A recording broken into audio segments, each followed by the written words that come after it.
ಒಂದೊಂದು ಜೀವಿಗೆ ಒಂದೊಂದು ರೀತಿಯ ವಿಚಿತ್ರವಾದ ರಕ್ಷಣಾ ತಂತ್ರ ಇರುತ್ತದೆ.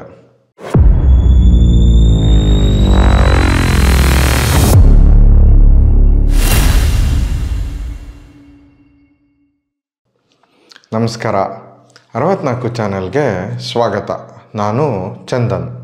ನಮ್ಮ ಜೀವನದಲ್ಲಿ ನಡೆದಿರೋ ಘಟನೆನ ಓದುಗರು ಅಳ್ಳಾಡ್ದೇ ಇರೋ ಹಾಗೆ ಕೂತು ಓದೋಂಗೆ ಬರೆಯೋ ತಾಕತ್ತಿರೋದು ತೇಜಸ್ವಿ ಅವರಿಗೆ ಮಾತ್ರನೇ.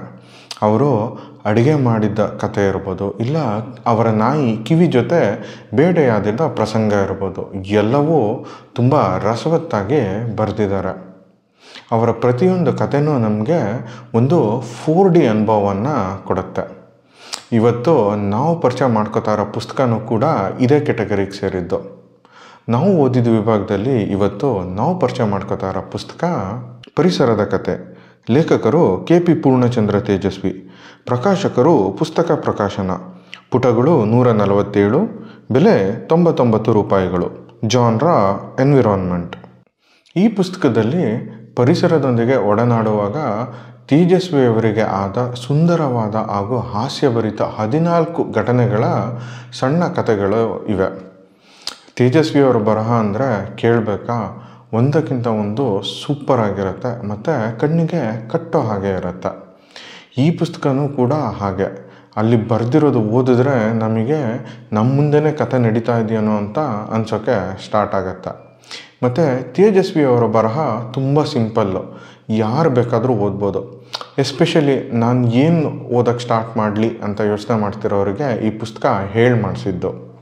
ಈ ಪುಸ್ತಕದಲ್ಲಿ ಬರೋ ಮಾನಿಟರ್ ಎಂಬ ಬುಡ, ಮಲೆನಾಡಿನ ಕೆರೆ ದಂಡೆ ಮೇಲೆ ಸಿಗೋ ಡೊಂಗರು ಕಪ್ಪೆ, ಓಟುರಕ್ಕ ಅನ್ನೋ ಆಮೆ, ಮತ್ತು ಕಿವಿ ಹಲವಾರು ಪ್ರಾಣಿಗಳನ್ನು ಬೇಟೆ ಆಡಿದ ಪ್ರಸಂಗಗಳು, ಪಿಕಳಾರ ಹಕ್ಕಿಯ ಮೊಟ್ಟೆಗಳನ್ನು ಮರಿ ಮಾಡೋದು, ಹೀಗೆ ಹಲವಾರು ಕಥೆಗಳಲ್ಲಿ ನಮಗೆ ಜೀವಿಗಳ ಬಗ್ಗೆ ಹೊಸದು ತಿಳಿತಾ ಹೋಗುತ್ತೆ ಮತ್ತು ಆ ಜೀವಿಗಳ ಜೀವನ ಶೈಲಿ ಬಗ್ಗೆನೂ ನಾವು ಕಲಿತಾ ಹೋಗ್ತೀವಿ. ಮಾನವನ ಕಾರಣದಿಂದ ಹೇಗೆ ಈ ಜೀವಿಗಳು ಅಳಿವಿನಂಚಿಗೆ ತಲುಪಿದೆ ಅನ್ನೋದನ್ನು ಹಾಸ್ಯಭರಿತವಾಗಿ ಮತ್ತು ಅಷ್ಟೇ ಎಫೆಕ್ಟಿವ್ ಆಗಿ ತೇಜಸ್ವಿಯವರು ನಮಗೆ ಈ ಪುಸ್ತಕದಲ್ಲಿ ತಿಳಿಸ್ತಾರೆ. ಒಂದು ಸಾರಿ ಅಂತೂ ನಾಯಿ ಕಿವಿ ಈ ಡೊಂಗರ ಕಪ್ಪೆಯನ್ನು ಹಿಡಿಯೋಕ್ಕೆ ಹೋಗುತ್ತೆ. ಆ ಕಪ್ಪೆ ತನ್ನ ಪ್ರೊಟೆಕ್ಷನಿಗೆ ಏನೋ ಒಂದು ಕೆಲಸ ಮಾಡುತ್ತೆ. ಆ ಘಟನೆನ ಮತ್ತೆ ಮತ್ತೆ ಓದಿ ನಾವು ಹೊಟ್ಟೆ ಹುಣ್ಣಾಗೋಷ್ಟು ನಕ್ಕಿದ್ದೀವಿ. ಅಷ್ಟು ಚೆನ್ನಾಗಿದೆ ಆ ಪ್ರಸಂಗ. ಜೊತೆಗೆ ಈ ಪುಸ್ತಕದಲ್ಲಿ ಗಾಡ್ಲಿ ಅನ್ನೋ ಒಂದು ಕ್ಯಾರೆಕ್ಟರ್ ಇದೆ. ಗಾಡ್ ಅಂದರೆ ದೇವರು ಅಂತ ನಮಗೆ ಗೊತ್ತು. ಇದೇನಿದು ಗಾಡ್ಲಿ? ಇದು ಮನುಷ್ಯನ, ಪ್ರಾಣಿನ, ರಾಕ್ಷಸನ ತಿಳ್ಕೊಬೇಕು ಅಂದರೆ ನೀವು ಪುಸ್ತಕನ ಓದಿ. ಈ ಎಲ್ಲ ಕಥೆಗಳಲ್ಲೂ ಸಪೋರ್ಟಿಂಗ್ ಕ್ಯಾರೆಕ್ಟರ್ಸ್ ಆಗಿ ಮಾಸ್ತಿ, ಪ್ಯಾರ, ಮಾರ, ಬೈರ ಮುಂತಾದವರು ಬರ್ತಾರೆ. ಅವರು ಕೂಡ ನಮಗೆ ನೇಚರ್ ಬಗ್ಗೆ ಒಳ್ಳೊಳ್ಳೆ ಪಾಠಗಳನ್ನು ತಿಳಿಸ್ಕೊಡ್ತಾರೆ.